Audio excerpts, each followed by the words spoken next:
எல்லாருக்கும் வணக்கங்க. எப்படி இருக்கீங்க? சௌக்கியமாக இருக்கீங்களா? சாப்பிட்டீங்களா? ஆங்கில இலக்கணம்லாம் படிச்சுட்டே வரீங்க. நிறைய இங்கிலீஷ் கிராமரில் நிறைய கொடுத்துருக்கோம். நீங்களும் அதை பார்த்துட்டு வருவீங்க அப்படின்ற ஒரு நம்பிக்கை இருக்குது. இல்லைனா இன்றைக்கி இல்லைனாலும் என்றைக்காக ஒரு நாள் பார்க்கக்கூடிய சூழ்நிலை வரும் அப்படின்னு நம்புகிறோம். இன்னொரு விஷயம், இதை உங்களுக்கு எல்லாமே தெரிஞ்சதுன்னு வச்சுக்கோங்களேன், மற்றவங்களுக்கு கொஞ்சம் அனுப்புங்க அதை. ஏன்னா மற்றவங்களுக்கு இது பிரயோஜனமாக இருக்கட்டுமே. எப்போதுமே ஷேரிங் அப்படின்றது யார் ஷேர் பண்ணுறாங்களோ நாலேஜ் இஸ் வெல்த் அப்படின்னு சொல்லுவோம். Knowledge is wealth. இப்போ படித்த நாலேஜ் நம்மக்கிட்டே வச்சுக்கிறதுல என்ன பிரயோஜனம்? நாம் வாழும் காலத்தில் நாம் கற்ற கல்வியினை மற்றவர்களுக்கு கொடுக்க தயாராவோம்.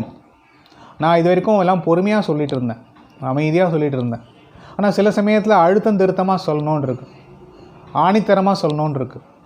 அதனால் சில விஷயங்கள் சில நேரங்களில் சொல்லி தான் ஆணும் அப்படின்றனால தயவுசெய்து நீங்கள் உங்களுக்கு தெரிஞ்சிருந்ததுன்னா கூட பரவாயில்ல, மற்றவங்களுக்கு இதை தெரியப்படுத்துங்க. ஓகேங்களா? தெரியப்படுத்தினா என்ன பண்ணணும், உங்களுக்கே புரிஞ்சிருக்கும் அப்படின்னு நினைக்கிறேன். நான் அதுக்குள்ளே போக விரும்பலை. சரியா? இப்போது இன்றைக்கி இந்த ஐடியாம்ஸ் அண்ட் ஃப்ரேசஸ்னு பார்க்கும்போது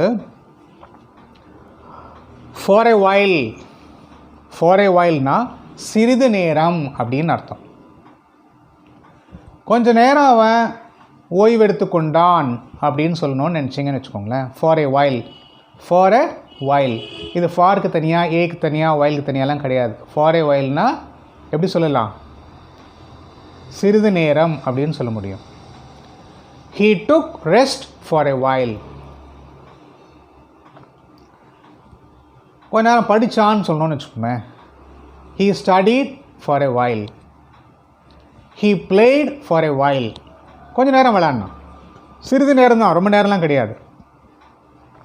ஓய்வு எடுத்துக்கிறது அப்படின்றது எப்படின்னா, வெளியில் போயிட்டு வந்துட்டு அடுத்த வேலையை எடுக்கணும். அவள் எடுக்கிறதுக்கு முன்னாடி ஒரு சின்ன ரெஸ்ட்டு கொடுத்தோன்னா அடுத்த வேலை பக்காவாக பண்ண முடியும். இப்போ நானே இருக்கேன், ஒரு எபிசோட் முடிச்சாச்சுன்னா ஒரு ஃபியூ செகண்ட்ஸ் ரிலாக்ஸ் பண்ணிவிட்டு அடுத்ததுக்கு போகும்போது அது சேம் சார்ட் ஆஃப் ப்ரெசன்டேஷனோடு உங்களுக்கு கொடுக்க முடியும். இல்லைனா என்னோடய எனர்ஜி லெவல் குறைஞ்சு போச்சுன்னு வச்சுக்கோங்க, உங்களுக்கு கொடுக்க முடியாது. அதே மாதிரி யார் என்ன வேலை செஞ்சுட்டு இருந்தாலும் கண்டினியூஸாக தயவுசெய்து செய்யவே செய்யாதீங்க. ஒரு அரை மணி நேரம் ஒரு வேலையை செய்கிறீங்க அப்படின்னு சொன்னால் அந்த வேலையிலேருந்து ஒரு 10 minutes பிரேக் எடுத்துக்கோங்க. பிரேக் எடுத்துகிட்டு திருப்பி நீங்கள் செஞ்சீங்கன்னு சொன்னால் அந்த வேலை ஒரு பர்ஃபெக்ஷன் இருக்கும், ஒரு துல்லியம் இருக்கும், ஒரு ப்ரெசிஷன் அண்ட் அக்யூரசின்னு சொல்லுவோம், அது கிடைக்கும். இல்லைன்னா அந்த ½ an hourக்கு அப்புறம், அதனால தான் பீரியட்ஸ் எல்லாமே வச்சாங்க, 40 minutes பீரியட்ஸ் அப்படின்னு வச்சாங்க. ஏன் 40 minutes வச்சாங்கன்னா, அந்த 40 minutesக்கு அப்புறம் அந்த subject, any subject for that matter என்னென்னா அந்த 40 minutesக்கு மேலே அது ஓடாது, உள்ளுக்குள்ளே ஏறாது. அதனால் ஒரு பிரேக் கொடுத்து அடுத்தது போவாங்க. ஓகே, ஸோ இங்கே என்னென்னா சிறிது நேரம் ஃபார் எ வைல்னு வரும்போது he took rest for a while அப்படின்னு சொல்ல முடியும். from head to foot அப்படின்னு சொல்ல முடியும்.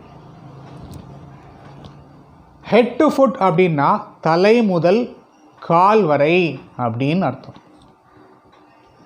நார்மலாகவே மெடிடேஷன் பண்ணும்பொழுது ஃபோக்கஸ் பண்ணுவாங்க.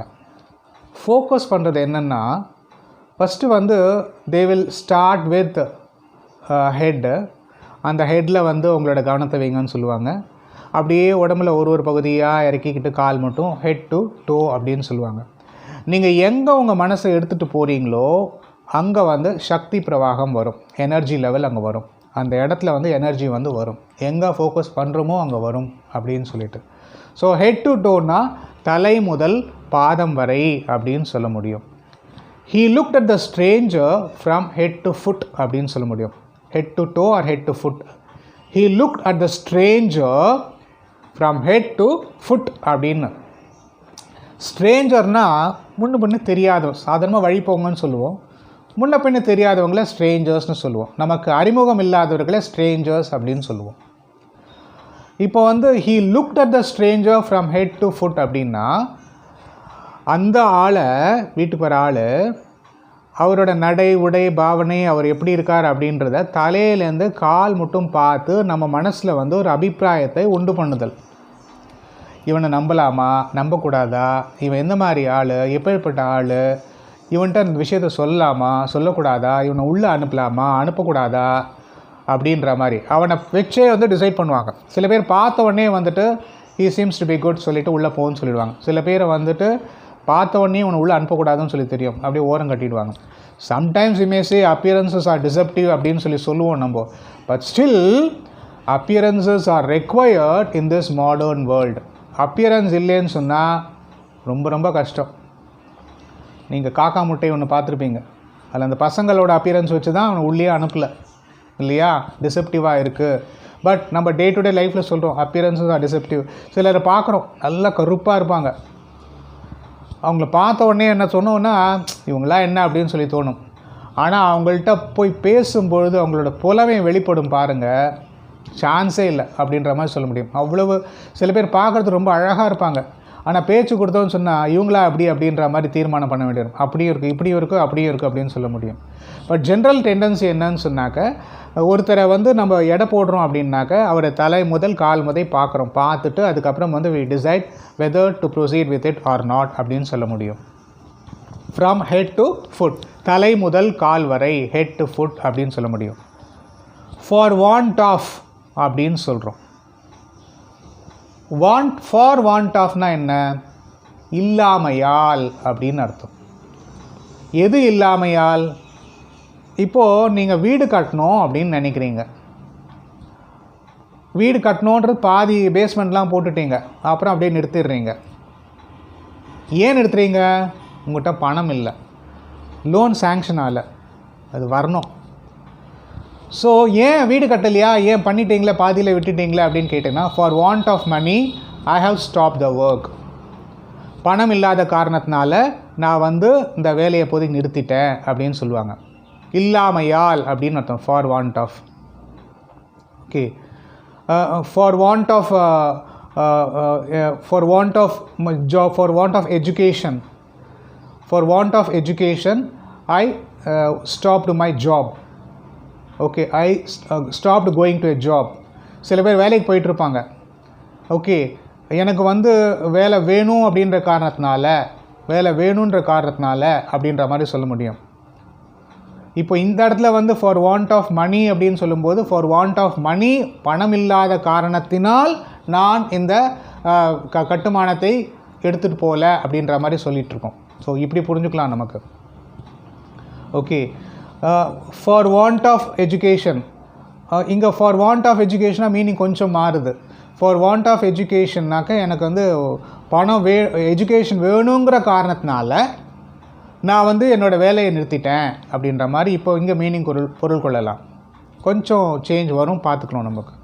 இன்னும் ஒரு எக்ஸாம்பிள் சொல்கிறேன்னே, அதை வச்சுக்கோங்க. For want of labourers the restaurants could not function. Labourers வந்து இல்லாத காரணத்தினால வந்து ரெஸ்டாரண்ட்ஸ் எல்லாமே வந்து சாப்பிடக்கூடிய உணவகங்கள் எல்லாமே வந்துட்டு இயங்கவில்லை அப்படின்ற மாதிரி சொல்லுவோம். எதனால் இயங்கலை அப்படின்னு சொன்னால், லேபரர்ஸ் வந்து கிடைக்கல. லேபரர்ஸ் ஏன் கிடைக்கல, எல்லாம் நார்த்து சைட்லேருந்து வர வச்சிட்டோம். அது வந்து ஒரு பாலிசி அப்படின்னு சொல்லிட்டு எல்லாருக்கும் எல்லா இடத்துலையும் வேலை கிடைக்கணும், எல்லாருக்கும் எல்லா இடத்துலையும் வேலை கிடைக்கட்டும். ஆனால் தமிழ்நாட்டில் இருக்கணும் வேலை கிடைக்கணும் இல்லையா. தமிழ்நாட்டில் இருக்கிறவங்க வேலை செய்கிறதுக்கும் போக மாட்டேங்கிறான், அது ஒரு பெரிய விஷயம். அவங்களுக்கு என்னென்னா, நார்த்லேருந்து வந்தாங்கன்னா இந்த இடத்த விட்டு போக மாட்டாங்க. புது தமிழ் சினிமா ரிலீஸ் ஆனாலும் வேகமாக வந்து போக மாட்டாங்க.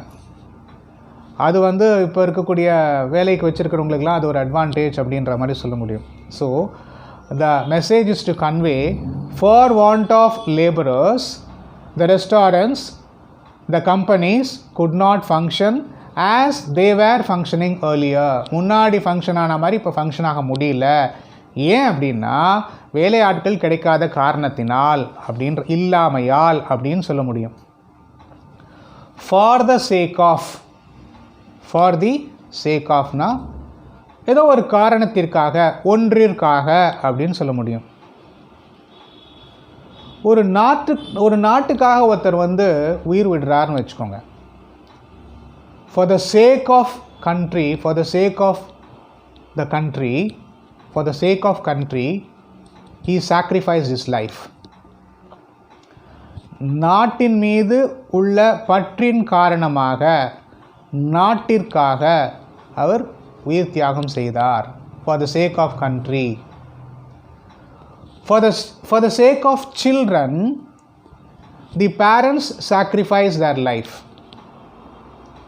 சாக்ரிஃபைஸ் தேர் லைஃப்னா என்னென்னா, அவங்கள அவங்களோட க்ரோத், அவங்களோட டெவலப்மெண்ட், அவங்களோட க்ரியேட்டிவிட்டி, இது எல்லாத்துக்கும் நல்லா மேலே கொண்டு வரணும், அப்ரிங் பண்ணணும் அப்படின்ற காரணத்தினால அவங்களோட சில விஷயங்களை சாக்ரிஃபைஸ் பண்ணிவிட்டு குழந்தைகள் விஷயத்துக்கோசரம் அவங்க தியாகம் செய்கிறாங்க அப்படின்ற மாதிரி சொல்ல முடியும்.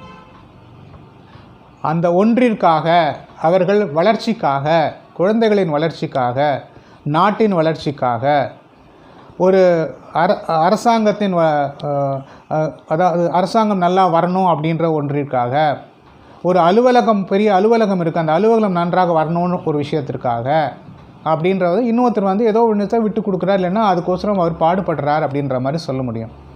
ஃபார் த சேக் ஆஃப்னா ஒன்றிற்காக, ஏதோ ஒன்றிற்காக, ஒரு குறிப்பிட்ட ஒரு விஷயத்திற்காக. He died for the sake of his country அப்படின்னு சொல்கிறோம். அவர் நாட்டிற்காக அவர் உயிர் தியாகம் செய்தார் அப்படின்னு சொல்ல முடியும். பாம்பே அட்டாக் நடந்தது இல்லையா? அந்த ஹோட்டலுக்குள்ளே பூந்தாங்க. பூரும்போது அங்கே அவ்வளோ மக்கள் இருந்தாங்க. அந்த மக்களை காப்பாற்றணும் அப்படின்ற எண்ணத்தினால அப்போ பெட்டாலியன்ஸ்லாம் பெரிய அந்த இவங்கெல்லாம் போவே இல்லை, கமாண்டோஸ்லாம் உள்ளே போகல. முதல்ல ஆர்டினரி போலீஸ்காரனை எந்த விதமான கவசமும் இல்லாமல் உள்ளே அனுப்பிச்சாங்க. அவனுக்கு தெரியும் நம்ம உள்ளே போனால் உயிரோடு வர முடியாது அப்படின்னு சொல்லிட்டு, இல்லையா? அவன் தான் போனான், முதல்ல போனான். போயிட்டு அவனோட உயிர் தியாகம் செஞ்சாங்க. அதற்கு இது ஃபஸ்ட்டு ஸ்டெப் செஞ்சே ஆகணும். ஏன்னா உள்ளுக்குள்ளே உயிர் போயிட்டே இருக்கனால கமாண்டோஸ் வரதுக்கு டைம் ஆகும். கமாண்டோஸ்லாம் ஒரு இடத்துல ப்ளேஸ் பண்ணியிருக்காங்க. அவங்கள டிஸ்ப்ளேஸ் பண்ணி இங்கே கொண்டு உள்ளுக்குள்ளே ஆக்ஷன் எடுக்கணும் அப்படின்னா அதுக்கு டைம் கிடையாது. ஆனால் ஆக்ஷன் எடுத்தானுன்னு அரசாங்கம் வரும்போது என்ன பண்ணுறது? இருக்கக்கூடிய போலீஸ் ஃபோர்ஸ் அவங்களுக்கு என்னென்ன ப்ரொடெக்ஷன் இருக்கோ அதை கொடுத்து உள்ளே அமிச்சாங்க. அந்த ப்ரொடெக்ஷன் பவர் அவங்களுக்கு பத்தாது. But still they went for the sake of the country அப்படின்னு சொல்ல முடியும். For the sake of the welfare of the people அப்படின்னு சொல்ல முடியும். ஸோ ஃபார் த சேக் ஆஃப்னா ஒரு விஷயத்திற்காக, ஒன்றிற்காக அப்படின்னு சொல்ல முடியும். ஃபார் தி பர்பஸ் ஆஃப் அப்படின்னு சொல்கிறோம். காரணத்திற்காக, இந்த காரணத்திற்காக, ஃபார் தி பர்பஸ் ஆஃப் அப்படின்னு சொல்லலாம். ஒருத்தர் ஒரு கம்பெனி நிறுவுறார், ஒரு பிஸ்னஸ் நிறுவுறார் அப்படின்னு சொன்னால் அவர் எதற்கோசரம் அதை நிறுவினார்? பணம் சம்பாதிக்கணும். அடுத்தது நம்ம இந்தியன் எக்கானமியை தூக்கி நிறுத்தணும் அப்படிலாம் சொல்லிக்கலாம். ஃபஸ்ட்டு அவரோட main aim to earn money அப்படின்றது தான். அது என்ன சொல்ல முடியும்? He set up a factory for the purpose of earning money. He set up a factory for the purpose of earning money. பணம் சம்பாதிக்கக்கூடிய ஒரு காரணத்திற்காக அவர் ஒரு தொழிற்சாலையை நிறுவினார் அப்படின்னு சொல்ல முடியும். ஓகே, எல்லாத்துக்குமே ஒரு பர்பஸ் இருக்குது. அந்த purpose it can be towards getting money, it can be towards for getting name and fame, இல்லையா? சில பேர்கிட்ட பணம் இருக்குது, பேர் புகழ் வரணும்னு நினைக்கிறாங்க அரசியல்லையே, இல்லையா? எவ்வளோ பணம் இருந்தாலும் பிரயோஜனம் இல்லை. என்னை பற்றி பேசணும்ப்பா, நான் யாருன்னு தெரியணும், என் கெத்து தெரியணும் அப்படின்னு சொல்லுவாங்க. அது என்னென்னா, for the purpose of earning name and fame they wanted to enter into politics. இப்போது ஒன்று டிவியில் ஒன்று பார்த்துட்ருக்கீங்களே, ஒரு வீட்டுக்குள்ளே எல்லோரும் அடைச்சி வைப்பாங்க இல்லையா? எதுக்கோசரம்? அதை நிறைய பேர் பார்த்தாங்கன்னா அவங்க பேர் தெரியும். அவங்க பேர் தெரிஞ்சதுன்னா அடுத்தது அவங்க படத்தில் நடிப்பாங்க, அந்த படம் ஹிட் ஆகும். For the purpose of gaining or earning name and fame, அந்த காரணத்திற்காக. எல்லாத்துக்குமே ஒரு காரியம் இருக்குது. இப்போது எல்லாமே சொல்லுவாங்க, நிறைய வந்திருக்கோம், நீங்கள் பார்க்கலாம். நீங்கள் கேஷ்பேக் அப்படின்னு சொல்லிட்டு, இந்த கேஷ்பேக்குன்றது உங்களை மாதிரி ஆட்களை உள்ளுக்குள்ளே இறக்கி விட்டு அதுக்கப்புறம் உங்கள்கிட்ட பணத்தை போடுவாங்க. எவனாவது ஒருத்தன் ஃப்ரீயாக கொடுப்பானா? யோசிக்க வேணாம். எதுக்கு அவன் ஃப்ரீயாக கொடுக்கணும் உங்களுக்கு? முட்டாளாவங்கள்லாம் நம்மளை முட்டாளாக்கிட்டு இருக்காங்க. நிறைய இது தான், எல்லாமே ஃப்ரீன்னு சொல்லுவாங்க. இப்போ வந்து முதல்ல ஒரு எம்பிஎல்னு ஒரு கேம் ஒன்று புதுசாக வந்துட்டுருக்கு, பேர் கூட சொல்லக்கூடாதுன்னு சொல்லிட்டேன், பரவாயில்ல. எவ்வளோ பேரை வந்து கிரிமினல் ஆக்கிட்டு இருக்காங்க, எவ்வளோ பேரை அடிமை ஆக்கிட்டு இருக்காங்க, அடிக்ஷன் ஆக்கிட்டு இருக்காங்க. எதுக்கோசரம்? அவங்க பணம் சம்பாதிக்கணும். சமுதாயத்தையே சீரழிச்சிட்டு இருக்காங்க. இதை வந்து அரசாங்கம் முதல்ல போயிட்டு முன்னின்று இதை ஒழிச்சு கட்டணும். ஃபார் த பர்பஸ் ஆஃப் அப்படின்னு தலைப்பு நம்ம பார்த்துட்ருக்கோம். ஃபார் த பர்பஸ்னால் ஒரு குறிக்கோள், ஒரு காரணத்திற்காக. அது நல்ல காரணமாகவும் இருக்கும், கெட்ட காரணமாகவும் இருக்கலாம். இங்கே நல்ல காரணத்தை நம்ம சொல்லிகிட்ருக்கோம். For the purpose of the welfare of the education the parents are sacrificing their life. Let us take it in the right spirit. For the sake of the welfare of the people of the country, the Jawans at the border are protecting us, are safeguarding us. For the purpose of safeguarding the people of the country, so also the nation. அந்த காரணத்திற்காக அவங்க சுற்றிட்டு இருக்காங்க, அவங்க ஃபேமிலியெல்லாம் வித்துட்டு. For the purpose of அப்படின்னு சொல்லுவோம். From far and wide அப்படின்னு, ஃப்ரம் ஃபார் அண்ட் வைடு, மிக தொலைவிலிருந்து அப்படின்னு சொல்ல முடியும். People came from far and wide to see the building. நம்ம தாஜ்மஹாலை போய் பார்க்கலையா, எங்கேருந்துலாமோ அந்த மக்கள் பார்க்குறோம் அப்படின்னு சொல்கிறோம். அற்புதமான கட்டடம், அற்புதமான பில்டிங், கலைநயம் வாய்ந்த கட்டிடம் இல்லையா, உலக புகழ் வாய்ந்த கட்டிடம், ரெட் ஃபோர்ட் சொல்கிறோம், எல்லாமே சொல்கிறோம். எங்கேருந்து வராங்க? ஃபார் அண்ட் வைட்னாக்க மிக தொலைவில் இருந்து எல்லா மக்களும் இந்த இடத்த பார்க்குறதுக்கு வராங்க அப்படின்னு. Far and wide, F A R, far, A N D and W I D, F O R கிடையாது, F A R, far and wide. From, far and wide. ஃப்ரம்ன்றது இருந்து அப்படின்ற பொருளை கொடுக்கும், preposition. People come from far and wide to see the building. People come from far and wide to see the building அப்படின்னு அர்த்தம். People from far and wide to see the Mahabalipuram. To see Mahabalipuram. எங்கேருந்துலாமோ வந்து பார்க்குறாங்க இல்லையா, மிக தொலைவிலிருந்து வந்து பார்க்குறாங்க. நிறைய விஷயங்கள், ஒரு பிளேசஸ், ஹிஸ்டாரிக்கல் பிளேசஸ்னு சொல்லும்போது we can use this particular thing. People came from far and wide to see the building. வந்தாங்க அப்படின்னு சொல்கிறோம். வருகிறார்கள், come, came from far and wide. People came from far and wide to see the president, to see the prime minister, to see the chief minister. ரொம்ப தூரக்கேலாம் வந்து பார்த்துட்டு போகிறாங்க. to see the famous actor அப்படின்னு சொல்லலாம். மிக தொலைவிலிருந்து வந்து பார்த்துட்டு போகிறாங்க, அவ்வளோதான், முடிஞ்சு போச்சு. ஃபார் அண்ட் வைட், இந்த இடத்துல அந்த எக்ஸாம்பிள் அப்படி வச்சுக்கலாம். அதாவது தொலைவிலிருந்து, மிக தொலைவிலிருந்து அப்படின்னு சொல்லி வச்சுக்கலாம். சரி நேயர்களே, ஐடியாம்ஸ் அண்ட் ஃப்ரேசஸ் போயிட்டே இருக்கு, நீங்களும் பார்த்துக்கிட்டே இருக்கீங்க. நிறைய யூஸ்ஃபுல்லான டிப்ஸ் சொல்லிகிட்டு இருக்கோம். இது வந்து ஆங்கில இலக்கணம்னு மட்டும் இல்லாமல் சில விஷயங்களை, பொதுவான விஷயங்களும் சொல்லணும்னு நினச்சிட்ருக்கேன். இங்கிலீஷ் கிராமர் அப்படின்னு சொல்லி கொடுத்தோம், அதில் என்னால் அவ்வளோவா சேர்க்க முடியல. பட் இனிமேல் வரக்கூடிய கிளாஸஸ் வந்து it will be clubbed with whatever you want to learn in English. So also life skills which will be coupled or which will be inbuilt with this particular program. Thank you very much. I'll meet you in the next class. Until then, it's bye from Venkat.